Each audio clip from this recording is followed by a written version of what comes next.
thank you for being a Blaze TV subscriber if you are. I don't know if you saw the summit. 10 million people watched the summit. And I really think that I think mainstream media should be a little concerned. And it was all thanks to you. Thank you so much.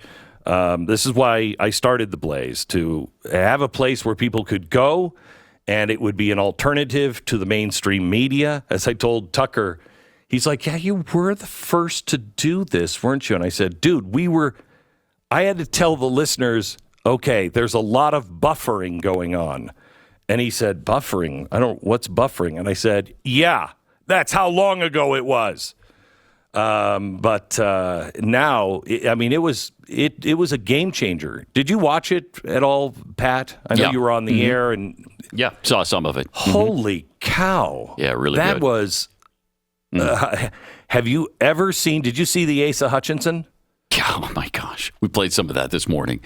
Ooh-wee. Did he go up in flames or what? I think the Hindenberg was a really, really good analogy for that. That's what it was like. It was. I was bad. I was watching it and I thought, this is the Hindenburg. Yeah, it's bad. Here it is. Cut one. I mean, this is a permanent change we are making to a child. Why would we allow that if we don't allow surgery? Well, permanent change is one issue, but also hormonal treatment is a different issue and can be a different issue.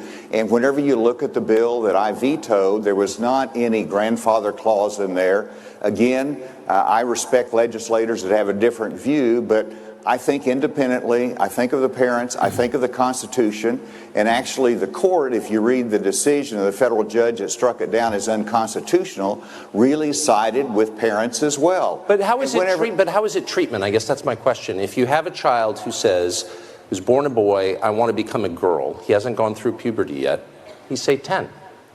Is it treatment to prevent him from going through the natural process of adolescence? How is that treatment? It seems not like treatment. It seems like something else. Well, you'll have to, Tucker, I hope that we'll be able to talk about some issues. I know that... Well, this is one of the biggest issues in the country, and I think every person in this room would agree that it is a central issue because these are children who are being altered permanently, and you can defend that alteration, that change, if you like, but there's really no debate about whether or not it's permanent. Let's go to Pat's thoughts, cut 2, protecting the border. Listen to this. But why wouldn't you just create a human wall of American military personnel and just kind of fix the problem immediately? We could afford to do that. We don't want to do that for some reason. What am I missing? Well, a couple points there.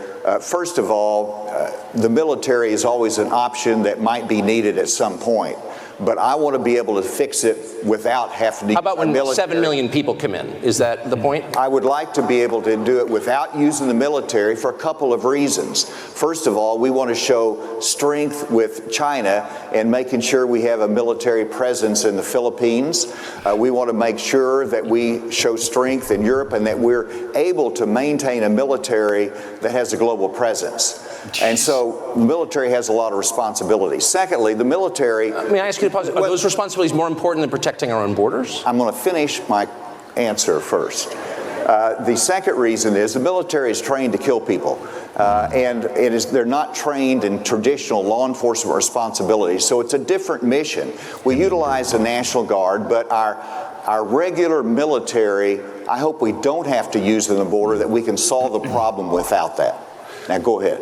Okay, but if I describe to you a nation in which 7 million people had moved without permission, most of them military-age males, and bringing with them, they brought poison that killed over 100,000 citizens of the country into which they were moving every single year, you would say this is an invasion.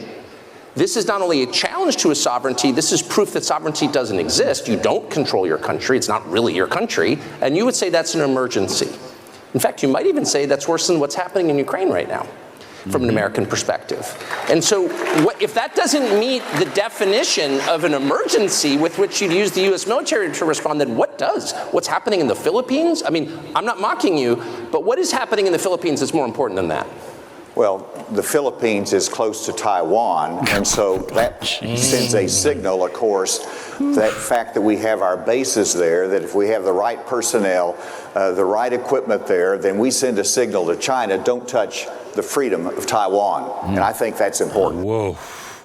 Well, Let me. the Philippines is close to Taiwan, but the Mexican border's not close to Texas, I guess, huh? Jeez. Please, what a dumb answer.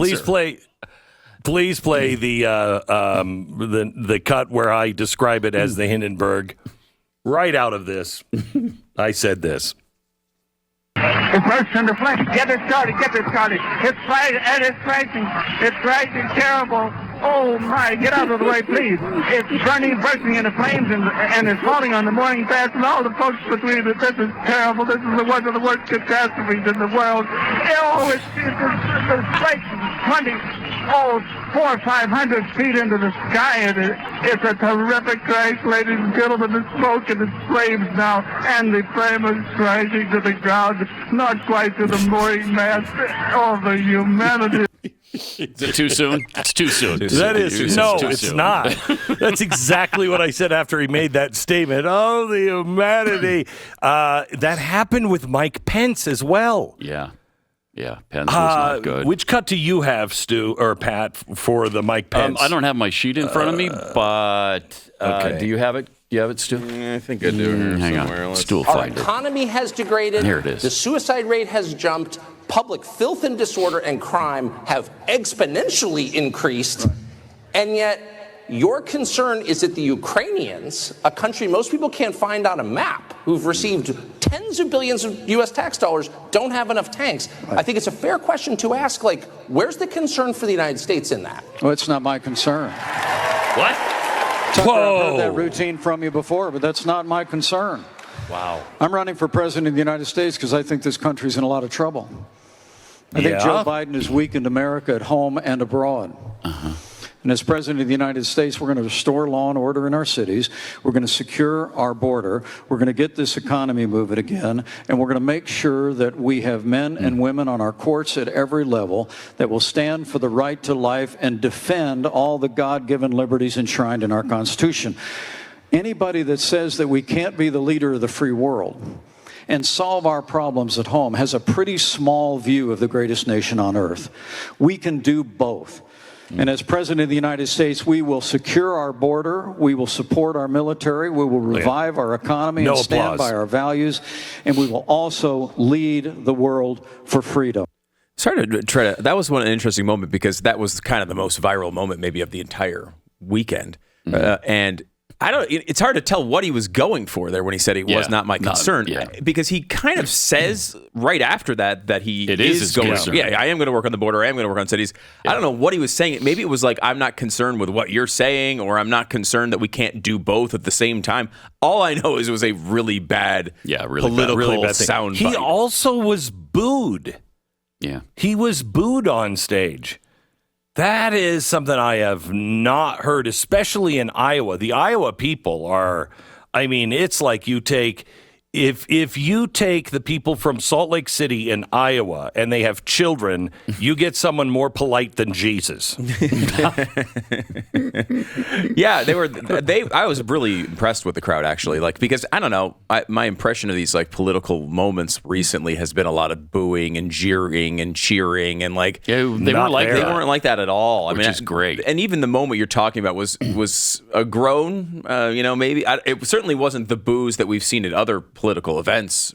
They were there to actually listen to these candidates and hear what they had to say, and that's why the Hindenburg happened, because they were actually listening to what was said. Yeah, it wasn't amazing. It wasn't a political celebration. It was like a real event where they were trying to understand the differences, and it's why you need these things moderated by people that aren't mainstream media candidates or personalities. They don't ask questions that any of us care about. Right. They don't delve into issues that any people who are actually considering voting for a Republican care about. And that was the difference between this event and so many others. And Pence talked about the Abrams tanks, and sort of Tucker talk about the tanks that we've already sent over there.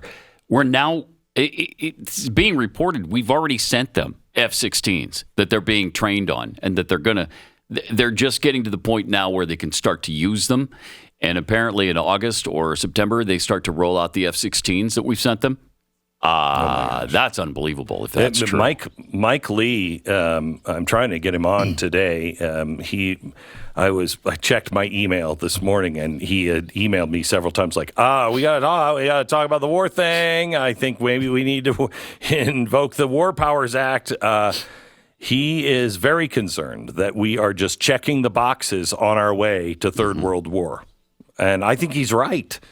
It was shocking to me how this group of what you would say are traditional Republicans viewed the war in Ukraine. Mm-hmm. They were not happy about it, didn't want anything to go on, and how they looked at, like, for instance, Nikki Haley. I don't think she did well. Mike Pence didn't do well. Asa did as well as, at least I expected. The one that got I think there were 2 standing ovations, and they came at the end. One was Ron DeSantis, and the other one was Vivek Ramaswamy, who I think is surprising everyone who watches him. He was really good. I love him. I think I haven't heard a single viewpoint of his that I disagree with yet. He's well-spoken. He's really smart. He's smooth as silk. He's everything you wanted Ted Cruz to be in 2016, but wasn't. Yes. So, and did you hear that Trump apparently mentioned him as a potential VP candidate? This is after Glenn predicted on the air the other day that that's what was going to happen, and then Trump actually mentioned him as a candidate. He's performed really well. I mean, he has. Really well. Yeah, so, I mean... And Trump hates Ron DeSantis. So, that's out. And the other ones are losers. So who would it be? It'd be Vivek. I think it could be Rick Scott or Tim Scott. Tim Scott. Tim Scott as well. He mentioned Scott as well. Tim Scott, yeah.